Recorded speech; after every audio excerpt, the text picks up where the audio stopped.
दोस्तों, जो कहानी मैं आपको सुनाने जा रहा हूँ, ये कहानी बज़फीड से लेकर कई बड़ी वेबसाइट्स और अखबारात ने शेयर की थी।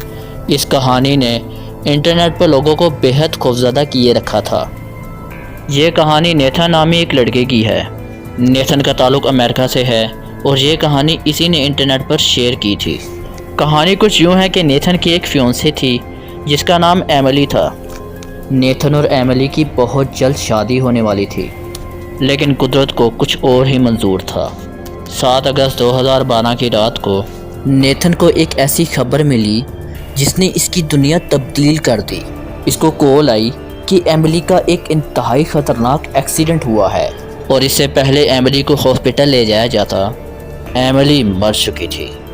एमिली की मौत ने नेथन की दुनिया तब्दील कर दी। ज़ाहिर सी बात है कि इनकी शादी होने वाली थी और इस खबर ने नेथन को हिला कर रख दिया था।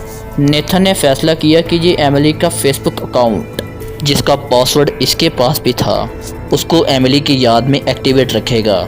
एमिली के फेसबुक अकाउंट का पासवर्ड एमिली की माँ सूसन के पास भी था। नेथन हर दूसरे दिन एमिली का अकाउंट खोलता और इसकी पिक्चर्स और इसके साथ होने वाली चैट्स को पढ़ता रहता, यहाँ तक कि एमिली की मौत को 1 साल गुजर गया। लेकिन फिर 4 सितंबर 2013 को कुछ ऐसा हुआ जो नेथन के वहमो गुमान में नहीं था।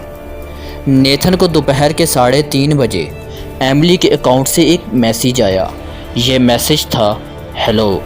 नेथन ऑनलाइन था और एमिली के अकाउंट से मैसेज देखकर इसको शदीद हैरत हुई। इसने पूछा कि ये कौन है। इसको लगा कि ये एमिली की माँ हो सकती है, जिसके पास भी एमिली का पासवर्ड था।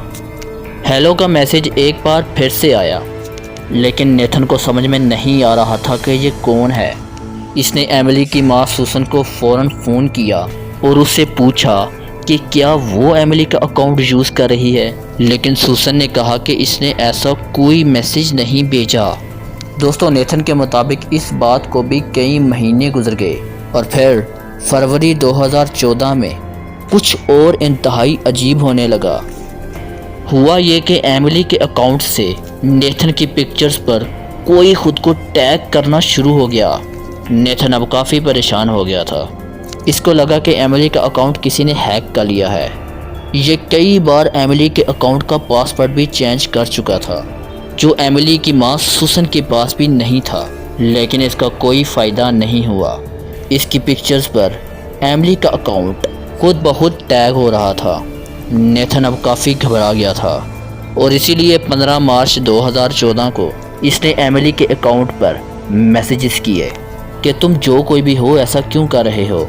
और फिर इन मैसेजेस के 10 दिन के बाद इसको रिप्लाई आ गया। यह रिप्लाई हेलो का था। एक बार नहीं बल्कि 4 बार एमिली के अकाउंट से इसको हेलो कहा गया। नेथन अब तंग आ गया था। इसने कहा कि मैं नहीं जानता कि तुम्हें यह सब कर कर क्या मज़ा आ रहा है। इसके जवाब में एमिली के अकाउंट से एक इंतहाई अजीब से रिप्लाई आया। रिप्लाई था, oh my God, cinnamon scented candles, यानी खुशबू फैलाने वाली मोमबत्तियाँ। यह रिप्लाई सुनने में ही बहुत क्रीपी लगता है। नेथन ने जवाब में गो टू हेल लिख दिया।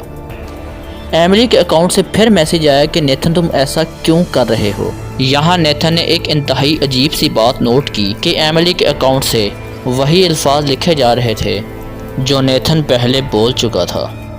नेथन काफ़ी ज़्यादा घबरा चुका था। ये एमिली का अकाउंट डिलीट कर सकता था, लेकिन इसने नहीं किया। इसके दिल में अब बेचैनी सी पैदा हो गई थी कि ये कौन है जो इसको मैसेजेस कर रहा है। इसने कई बार फेसबुक से भी कॉन्टेक्ट किया। फेसबुक के मुताबिक जिस लोकेशन से एमिली का अकाउंट लॉग्ड इन होता है वो एमिली का अपना घर है, जहां अब सिर्फ एमिली की माँ सूसन रहती थी। लेकिन अकाउंट का पासवर्ड नेथन कई बार चेंज कर चुका था, जो अब सूसन के पास भी नहीं था। 29 अप्रैल 2014 को एमिली के अकाउंट से एक बार फिर से इंतहाई अजीब मैसेजेस आए। ये मैसेजेस थे, baked beans on toast, I don't know, I just said you ask Nathan, Nathan Nathan Nathan, यानी 3 बार इसका नाम भी दोहराया गया। नेथन ने रिप्लाई किया कि मैं नहीं जानता कि क्या हो रहा है और तुम ऐसा कैसे कर रहे हो, प्लीज़ स्टॉप। और फिर एमिली के अकाउंट से एग्जैक्टली वही रिप्लाई आया जो नेथन ने किया था, जैसा कि आप देख सकते हैं। दोस्तों, एक हफ्ते के बाद नेथन के होश उड़ गए जब एमिली के अकाउंट से कुछ और इंतहाई अजीब मैसेजेस आए। ये मैसेजेस थे 1, 1, 12, 15। फिर मैसेज आया कि मेरा जंपर ड्रायर में रखा हुआ है और बाहर बहुत ज़्यादा सर्दी है। बार बार कोल्ड कवर्ड भी लिखा गया। ये भी लिखा गया नेथन प्लीज़ रुक जाओ। नेथन के मुताबिक इन मैसेजेस के बाद इसको बार बार ख्वाब आते थे कि एमिली बर्फ़ में ढकी हुई एक गाड़ी में मौजूद है और ये बाहर खड़ा हुआ है और एमिली अंदर शदीद बर्फ़ में बैठी हुई है। नेथन के मुताबिक इसको ये ख्वाब कई बार आए। दोस्तों, इन मैसेजेस का सिलसिला 1 जुलाई 2014 को बंद हो गया, लेकिन जो आखिरी मैसेजेस एमिली के अकाउंट से किए गए वो इंतहाई अजीब थे। ये मैसेजेस आप भी देख सकते हैं। पहला मैसेज था, जब भी मैसेज देखो प्लीज़ मुझे कॉल करो। और फिर कुछ दूसरे मैसेजेस आए। अब हैरत अंगेज़ बात ये थी कि ये एग्जैक्टली वही मैसेजेस थे जो नेथन ने एमिली को तब किए थे जब एमिली का एक्सीडेंट हुआ था। ये मैसेजेस इसने फेसबुक पर किए थे क्योंकि एमिली का मोबाइल ऑफ जा रहा था और उसी चैट के एग्जैक्ट मैसेजेस एमिली ने इसको कॉपी कर कर भेजे थे। इसके बाद नेथन को एमिली के मैसेजेस कभी नहीं मिले, लेकिन इसकी इस कहानी ने इंटरनेट पर लोगों को बेहद खौफज़दा कर दिया था। अब यहाँ दो चीज़ें हो सकती हैं। एक तो ये कि नेथन ने यह सिर्फ एक फ़र्ज़ी कहानी बनाई थी और एमिली नाम की कोई लड़की इसकी फियांसे थी ही नहीं। और दूसरा ये कि अगर ये कहानी सच्ची थी तो नेथन को मेंटल हेल्थ इश्यूज़ थे। यह शायद एमिली की मौत से इतना सदमे में था कि ख़ुद को ही एमिली के अकाउंट से मैसेजेस करता होगा। इंटरनेट पर यह कहानी डेड गर्ल के नाम से मशहूर है, जो आप ख़ुद भी पढ़ सकते हैं।